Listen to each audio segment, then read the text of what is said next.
दोस्तों, एक छोटा सा सवाल। जरा इमेजिन करो, आप स्कूल से घर जा रहे हो। सड़क के किनारे एक बूढ़ी दादी खड़ी है। उन्हें सड़क पार करनी है, लेकिन सैकड़ों लोग उनके पास से निकल रहे हैं। कोई ऑफिस जा रहा है, कोई मोबाइल चला रहा है, कोई जल्दी में है, लेकिन कोई भी उनकी तरफ देख नहीं रहा है।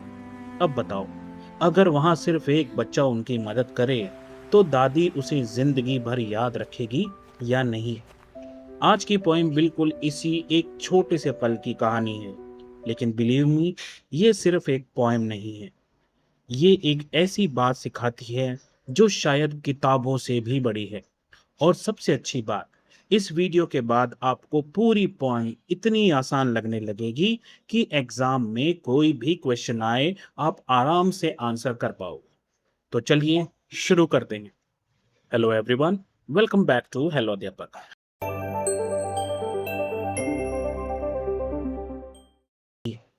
आज की पोएम बिल्कुल इसी एक छोटे से पल की कहानी है। लेकिन बिलीव मी, ये सिर्फ एक पोएम नहीं है। ये एक ऐसी बात सिखाती है जो शायद किताबों से भी बड़ी है। और सबसे अच्छी बात, इस वीडियो के बाद आपको पूरी पोएम इतनी आसान लगने लगेगी कि एग्जाम में कोई भी क्वेश्चन आए, आप आराम से आंसर कर पाओ। तो चलिए शुरू करते हैं। Hello everyone, welcome back to hello Adhyapak. आज हम क्लास 8 की इंग्लिश की बहुत ही खूबसूरत पोएम समबडीज मदर पढ़ने वाले हैं। ये कविता एक बुजुर्ग महिला, कुछ स्कूल के बच्चों और एक ऐसे लड़के की कहानी है जिसने एक छोटा सा काम करके सबका दिल जीत लिया। लेकिन ध्यान रखना, मैं यहाँ आपको सिर्फ मीनिंग नहीं बताऊंगा। हम इसे पूरी पोएम को ऐसे समझेंगे जैसे कोई मूवी चल रही हो। तो पूरा वीडियो आखिर तक जरूर देखिएगा। सबसे पहले एक छोटी सी एक्टिविटी करते हैं। सच सच बताना, क्या आपने कभी किसी दादा दादी या किसी बुजुर्ग व्यक्ति की मदद की है? हो सकता है सड़क पार करवाई हो, बैग उठाने में हेल्प की हो, या बस में उन्हें अपनी सीट दे दी हो। जब आपने उनकी मदद की थी, तब आपको कैसा फील हुआ था? और आपको क्या लगता है, उन्हें कैसा लगा होगा? यही छोटी सी फीलिंग इस पूरी पोएम का बेस है। अब पहले पूरा सीन समझ लेते हैं। इमेजिन करो, सर्दियों का मौसम है, बहुत ठंड पड़ रही है। अभी अभी बर्फ भी गिरी है, इसलिए सड़क गीली है और फिसलन वाली है। ऐसे में एक बुजुर्ग महिला सड़क पार करना चाहती है, लेकिन उन्हें डर लग रहा है। क्यों? क्योंकि उनकी उम्र ज्यादा है, चलने में परेशानी होती है, और सड़क पर लगातार लोग और गाड़ियां आ जा रही हैं। पोएम की शुरुआत इसी सीन से होती है। अब आगे क्या होगा? क्या कोई उनकी मदद करेगा, या सभी लोग उन्हें छोड़कर चले जाएंगे? यही जानने के लिए अब शुरू करते हैं कविता की पहली कुछ लाइंस। ध्यान से सुनिए। The woman was old and ragged and gray, and bent with the chill of the winter's day. The street was wet with the recent snow, and the women's feet were aged and slow. अब जरा इस पूरे scene को अपनी आंखों के सामने लाइए। एक बुजुर्ग महिला है, उम्र काफी ज्यादा हो चुकी है, उनके कपड़े भी पुराने हैं, और बाहर इतनी ठंड है कि उनका शरीर हल्का सा झुक गया है। मतलब सिर्फ उम्र ही नहीं, मौसम भी उनके लिए मुश्किल बन गया है। अब एक और चीज नोटिस कीजिए। सड़क अभी अभी हुई बर्फबारी की वजह से गीली है, यानी चलना भी आसान नहीं है। और ऊपर से उनके कदम बहुत धीरे धीरे उठ रहे हैं। अब सोचिए, अगर आपको ऐसी सड़क पर चलने में दिक्कत हो सकती है, तो उस उम्र की महिला के लिए कितना मुश्किल होगा। यहीं से पोएटस हमें उस महिला की परेशानी महसूस करवाना शुरू कर देती है। एक दो वर्ड्स भी समझ लेते हैं। रैग्ड, देखिए सबसे पहले रैग्ड यानी पुरानी और फटे हुए कपड़े। बेंट, बेंट का मतलब होता है शरीर का झुक जाना। Aged and slow, aged and slow का मतलब है उम्र की वजह से बहुत धीरे धीरे चलना। लेकिन याद रखिए, पोएम का फोकस कपड़ों पर नहीं है। असल बात यह है कि वह महिला को पूरी तरह हेल्पलेस फील करवा रही है। एक छोटी सी एग्जाम टिप, इस शुरुआती स्टेंजा में अक्सर कैरेक्टर डिस्क्रिप्शन या एक्सट्रैक्ट बेस्ड क्वेश्चन बन सकता है। इसलिए याद रखिए, पोएम की शुरुआत में पोएटेस उस महिला की कमजोरी, उम्र और मुश्किल हालात को दिखाती है, ताकि आगे होने वाली घटना का असर और भी ज्यादा महसूस हो। अब हमने सिर्फ उस महिला को देखा है, लेकिन अब सीन में एंट्री होने वाली है बहुत सारे स्कूल के बच्चों की, और यहीं से कहानी में एक नया मोड़ आने वाला है। चलिए अगला स्टेंजा पढ़ते हैं। She stood at the crossing and waited long, alone, uncared for, amid the throng of human beings who passed her by, nor heeded the glance of her anxious eyes. अब जरा इस सीन को feel कीजिए। वो बुजुर्ग महिला सड़क को पार करने के लिए खड़ी है और काफी देर से वही इंतजार कर रही है। लेकिन सबसे दुख की बात क्या है, उनके आसपास बहुत सारे लोग हैं। मतलब सड़क खाली तो नहीं है, लोग लगातार आ जा रहे हैं, फिर भी कोई रुक कर उनकी मदद नहीं कर रहा। यानी भीड़ तो बहुत है, लेकिन साथ देने वाला कोई नहीं। कई बार जिंदगी में भी ऐसा होता है दोस्तों, आसपास लोग बहुत होते हैं, लेकिन जरूरत के समय मदद करने वाला मुश्किल से मिलता है। यही बात पोएटस यहाँ बहुत खूबसूरती से दिखाती है। अब आखिरी लाइन पर ध्यान दीजिए, nor heeded the glance of her anxious eyes. इसका मतलब ये नहीं कि लोगों ने उन्हें देखा नहीं, हो सकता है उन्हें देखा हो, लेकिन उन्होंने ध्यान नहीं दिया। उनकी आंखों में साफ डर था। ऐसा लग रहा था जैसे वे किसी से कहना चाहती हों, क्या कोई मेरी मदद कर देगा? लेकिन किसी ने उनकी उस खामोश पुकार को समझा ही नहीं। एक दो वर्ड समझ लेते हैं। थ्रॉन्ग, थ्रॉन्ग का मतलब होता है बड़ी भीड़, बहुत सारे लोग। हीडेड, हीडेड का मतलब होता है ध्यान देना या किसी की बात पर गौर करना। एंक्शियस, एंक्शियस का मतलब है घबराया हुआ या चिंतित। अब तक कहानी थोड़ी सी सैड लग रही है। एक बुजुर्ग महिला, भीड़ और कोई मदद करने वाला नहीं। लेकिन अब अचानक सीन बदलने वाला है। स्कूल की छुट्टी हो चुकी है और अब सड़क पर दौड़ते हुए आने वाले हैं बहुत सारे स्कूल के बच्चे। देखते हैं क्या इनमें से कोई उस महिला की मदद करेगा या ये भी बाकी लोगों की तरह आगे निकल जाएंगे।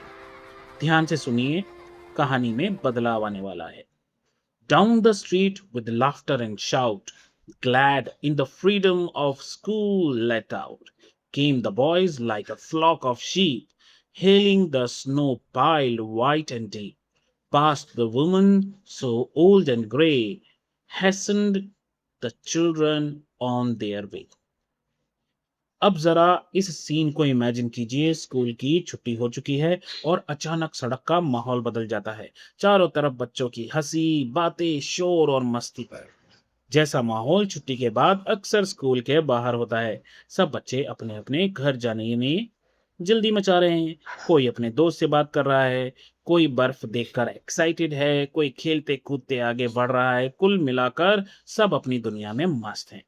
अब आगे देखिए, बच्चे उस बुजुर्ग महिला के पास से गुजर तो गए, लेकिन कोई भी रुका नहीं। सब जल्दी जल्दी अपने रास्ते पर निकल गए। सोचिए, कुछ देर पहले बड़े लोग भी यही कर रहे थे और अब बच्चे भी वही कर रहे हैं। यानी किसी ने भी ये नहीं सोचा कि उस महिला को शायद मदद की जरूरत है। एग्जाम अलर्ट, एक छोटी सी exam tip, like a flock of sheep. ये जो है पोएम में सिमिली का एग्जाम्पल है। याद रखिए, जहां पर भी लाइक या एज का इस्तेमाल होता है और कंपैरिजन किया जाता है, वहां अक्सर सिमिली होता है। ये पॉइंट एग्जाम में पूछा जा सकता है। और अब आता है इस पूरी पोएम का सबसे ब्यूटीफुल हिस्सा। ध्यान से सुनिए। Nor offered a helping hand to her, so meek, so timid, afraid to stir, lest the carriage wheels or the horse's feet should crowd her down in the slippery street. At last came one of the merry troop, the gayest lady of all the group. He paused beside her and whispered low, I'll help you cross if you wish to go. अभी तक आपने देखा ना बड़े लोग रुके, ना बच्चों का पूरा ग्रुप रुका, लेकिन अब एक लड़का रुकता है और यहीं से कहानी बदल जाती है। पोएटस कहती है कि कोई भी उस महिला की मदद करने नहीं आया और वह महिला इतनी डरी हुई थी कि अपनी जगह से हिलने की हिम्मत भी नहीं कर पा रही थी। क्यों? क्योंकि सड़क फिसलन भरी थी और उस समय सड़क पर घोड़ा गाड़ी भी चलती थी। उन्हें डर था कहीं गाड़ी के पहिए या घोड़ों के पैर उन्हें टक्कर ना मार दे। यानी उन्हें सिर्फ सड़क पार नहीं करनी थी, उन्हें अपनी जान का भी डर लग रहा था। लेकिन तभी कहानी में आता है एक नया कैरेक्टर। पोइटस कहती है एट लास्ट, मतलब आखिरकार काफी देर बाद एक लड़का उनके पास आता है। और मजेदार बात यह है, वह कोई चुप रहने वाला बच्चा नहीं था, बल्कि पूरे ग्रुप में सबसे खुश मिजाज, सबसे मस्ती करने वाला लड़का था। यानी अच्छा इंसान बनने के लिए सीरियस दिखना जरूरी नहीं होता है, दिल अच्छा होना जरूरी है। अब ध्यान दीजिए, वह लड़का महिला के पास रुकता है और बहुत प्यार से धीरे से कहता है, I help you cross if you wish to go. मतलब अगर आप चाहें तो मैं आपको सड़क पार करवा देता हूँ। एक बात नोटिस की आपने? उसने सीधे उनका हाथ नहीं पकड़ा, उसने पहले पूछा अगर आप चाहें। यानी मदद करते समय भी उसने उनका सम्मान रखा। यही एक अच्छे इंसान की पहचान होती है। कुछ नए वर्ड समझ लेते हैं। मीक यानी बहुत शांत या कमजोर। टिमिड मतलब कोई डरा हुआ इंसान जो होता है टिमिड। स्टर यानी अपनी जगह से हिलना। लैडी लैडी एक छोटा सा लड़का। विस्पर्ड यानी धीरे से बोलना या फुसफुसाना। एक बात हमेशा याद रखिए, मदद सिर्फ करना ही काफी नहीं होता, मदद करने का तरीका भी मायने रखता है। अगर सामने वाला इंसान सम्मान महसूस ना करे, रिस्पेक्ट महसूस ना करे, तो आपकी मदद सच में खूबसूरत नहीं है। इस लड़के ने बिल्कुल सही किया कि उसने पहले पूछा और फिर मदद की। अब मैं आपसे एक सवाल पूछना चाहता हूँ, अगर आप उस लड़के की जगह होते, तो क्या बिना पूछे, बिना कुछ कहे सीधे मदद करते, या आप भी पहले पूछते, क्या मैं आपकी मदद कर सकता हूँ? छोटी सी बात है, लेकिन ये हमारी पर्सनैलिटी दिखाती है। एग्जाम अलर्ट, एक इंपॉर्टेंट पॉइंट नोट कर लीजिए। इस स्टेंजा में लड़के के कैरेक्टर की 3 बातें हमें साफ-साफ दिखाई देती है। पहली, वो दयालु है, काइंड है। दूसरा, वह रिस्पेक्ट देना जानता है और सबसे ज़रूरी, वो दूसरों की परेशानी को फ़ील करता है। अब अगर एग्ज़ाम में अब पूछा जाए what kind of boy was he, तो सिर्फ़ काइंड लिखकर मत छोड़िए। उसके साथ ये भी बताइए कि उसने बिना किसी स्वार्थ के मदद की, पहले महिला की इच्छा का सम्मान किया और उससे पूछा। इससे आपका जो आंसर है बहुत ही इफ़ेक्टिव हो जाता है। चलिए देखते हैं कि क्या वो लड़का सिर्फ बोलकर चला गया या सच में उसने महिला की मदद की। ध्यान से सुनिए। Her aged hands on his strong younger arm she placed and so without hurt or harm. He guided the trembling feet along, proud that his own were firm and strong. Then back again to his friends he went, his young heart happy and well content. देखिए, महिला ने उस लड़के पर भरोसा किया। उन्होंने अपना काँपता हुआ हाथ उसके मजबूत हाथ पर रखा। यही भरोसा सबसे बड़ी बात है। जब कोई बुज़ुर्ग व्यक्ति आपकी मदद स्वीकार करता है, तो इसका मतलब है कि उसे आप पर विश्वास हो गया है। अब आगे देखिए, वह लड़का बहुत आराम से, बिना किसी जल्दबाजी के उन्हें सड़क पार करवाता है। पोएटस कहती है विदाउट हर्ट और हार्म, मतलब महिला को ज़रा-सी भी चोट नहीं लगी, वह पूरी तरह सुरक्षित सड़क पार कर गई। यानी उस लड़के का मकसद सिर्फ मदद करना नहीं था, बल्कि उन्हें सुरक्षित मंजिल तक पहुंचाना था। अब एक लाइन पर खास ध्यान दीजिए, proud that his own were firm and strong. पहली नज़र में लग सकता है कि लड़का अपनी ताकत पर घमंड कर रहा है, लेकिन ऐसा बिल्कुल नहीं है। यहाँ प्राउड का मतलब है उसे खुशी थी कि भगवान ने उसे इतनी ताकत दी, जिससे वह किसी और के काम आ सके। सोचिए, अगर हमारे पास कोई अच्छी चीज़ है, चाहे ताकत हो, नॉलेज हो, टाइम हो, तो उसकी असली वैल्यू तभी है जब उससे किसी की मदद हो सके। और अब आखिरी की 2 लाइनें। महिला को सड़क पार करवाने के बाद वह लड़का वापस अपने दोस्तों के पास चला जाता है। लेकिन एक बात नोटिस कीजिए, वह किसी से अपनी तारीफ नहीं करवाता। वह ये भी नहीं कहता देखो मैंने क्या किया। बस चुपचाप वापस चला जाता है और उसके दिल में एक अलग ही खुशी होती है। क्यों?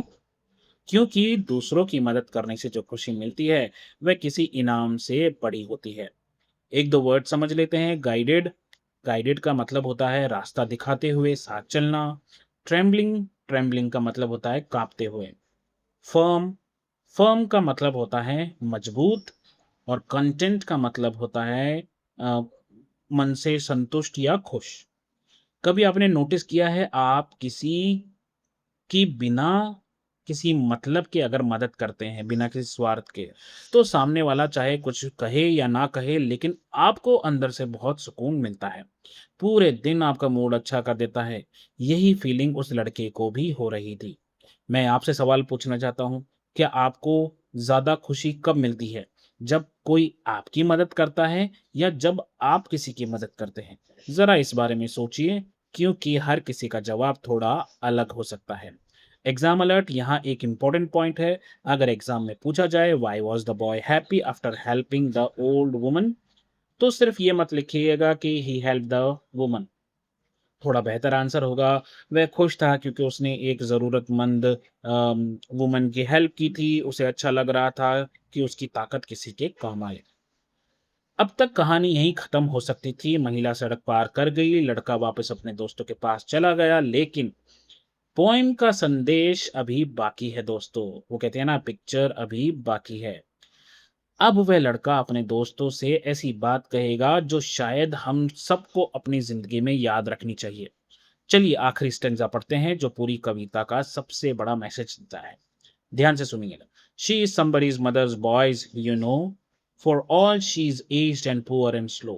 And I hope some fellow will lend a hand to help my mother, you understand. If ever she is poor and old and grey, when her own dear boy is far away. अब जरा ध्यान से समझिए। महिला को सड़क पार करवाने के बाद वे लड़का अपने दोस्तों से एक बहुत प्यारी बात कहता है। ये किसी की माँ है। सोचिए, सिर्फ एक लाइन, लेकिन कितनी गहरी बात। उसने ये नहीं कहा ये एक बुजुर्ग महिला है, उसने कहा ये किसी की माँ है। यानी जिस तरह हमारी माँ हमारे लिए सबसे ज्यादा प्यारी होती है, उसी तरह ये किसी के लिए दुनिया की सबसे प्यारी इंसान होगी। अब आगे वे अपने दोस्तों से कहता है, मैं उम्मीद करता हूँ कि अगर कभी मेरी माँ बूढ़ी हो जाए और मैं उनके साथ ना रहूं, तो कोई ना कोई उनकी भी मदद जरूर करे। यही सोच इस लड़के को सबसे अलग बनाती है। उसने सिर्फ सामने खड़ी महिला को नहीं देखा, उसने अपनी माँ को उनके अंदर देखा, और शायद यही असली एम्पैथी है। यानी खुद को दूसरे की जगह रखकर सोचना, इसे कहते हैं एम्पैथी। एक छोटी-सी बात सोचिए, अगर आपके घर के किसी बड़े सदस्य को कहीं मदद की ज़रूरत पड़े, तो क्या आप नहीं चाहेंगे कि उनकी मदद कोई ना कोई करे? बिल्कुल चाहेंगे। तो फिर जब हमें किसी और के माता-पिता या दादा-दादी दिखे, तो हमें भी वही सोच रखनी चाहिए। यही बात इस कविता से हमें सीखने को मिलती है। एक आसान सा फ्रेज़ समझ लेते हैं, यहाँ पर लिखा है लेंड अ हैंड।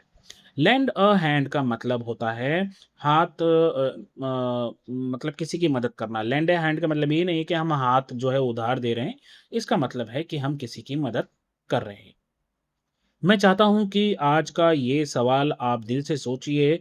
अगर कल से कोई बुजुर्ग व्यक्ति मदद का इंतजार करता दिखाई दे, तो क्या आप रुकेंगे? अगर आपका जवाब हाँ है, तो समझिए इस कविता का सबसे बड़ा मैसेज आप तक पहुंच गया है। एग्जाम अलर्ट, एग्जाम में हो सकता है पूछा जाए why did the boy help the old woman? तो सिर्फ यहाँ ये मत लिखिए बिकॉज़ शी वाज़ ओल्ड। अच्छा आंसर क्या होगा? उसने उस लेडी की मदद इसलिए की क्योंकि उसने उन्हें सिर्फ एक बुज़ुर्ग महिला नहीं बल्कि अपनी माँ के रूप में देखा। उसे लगा अगर कभी उसकी माँ ऐसी कंडीशन में आएगी तो शायद कोई उनकी भी मदद करे।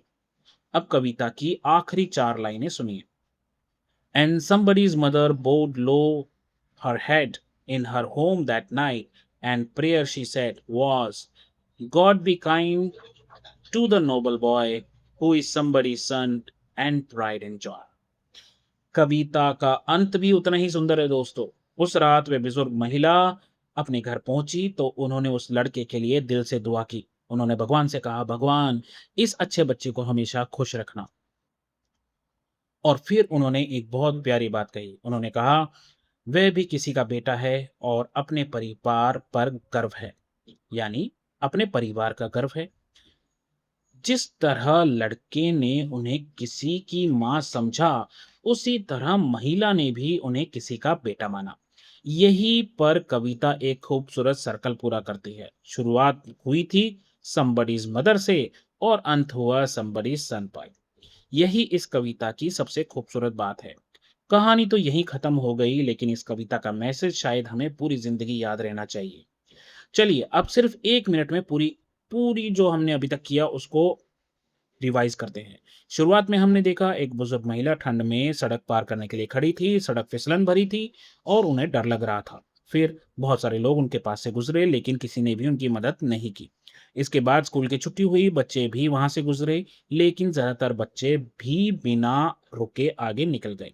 फिर एक लड़का रुका, उसने बहुत प्यार से पूछा, अगर आप चाहें तो मैं आपको सड़क पार करवा सकता हूँ।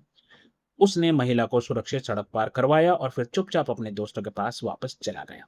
लेकिन जाते जाते उसने अपने दोस्तों से एक ऐसी बात कही जो कविता का सबसे बड़ा मैसेज है। ये भी किसी की माँ है और अगर कभी उसकी माँ को मदद की जरूरत पड़े तो वह भी चाहेगा कि कोई उनकी मदद करे। कविता के लास्ट में वह बुजुर्ग महिला उस लड़के के लिए दिल से दुआ मांगती है और कहती है कि वह भी किसी का बेटा है। अब एक लाइन में इस कविता की थीम समझ लीजिए।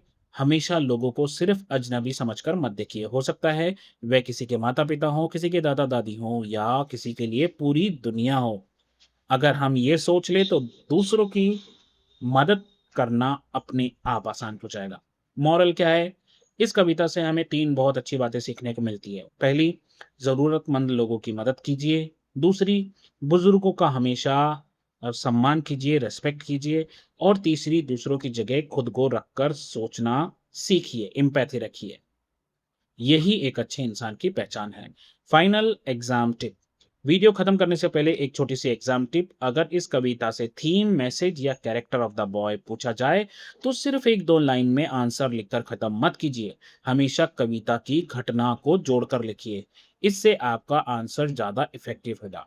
उम्मीद है अब समबडीज मदर कविता आपको पहले से कहीं ज्यादा आसान लग रही होगी। अगर वीडियो पसंद आया हो तो इसे लाइक जरूर कीजिए और अगर आप चाहें तो क्लास 8 के इंग्लिश के हर चैप्टर की ऐसी ही आसान और मज़ेदार एक्सप्लेनेशन के लिए हेलो अध्यापक को सब्सक्राइब कर सकते हैं।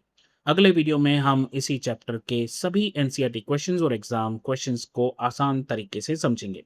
तब तक के लिए अपना ध्यान रखिए, मम्मी पापा का कहना मानते रहिए और जब भी कोई प्रॉब्लम हो तो नॉक कीजिए और बोलिए hello Adhyapak. Take care, bye bye, have fun, all the very best.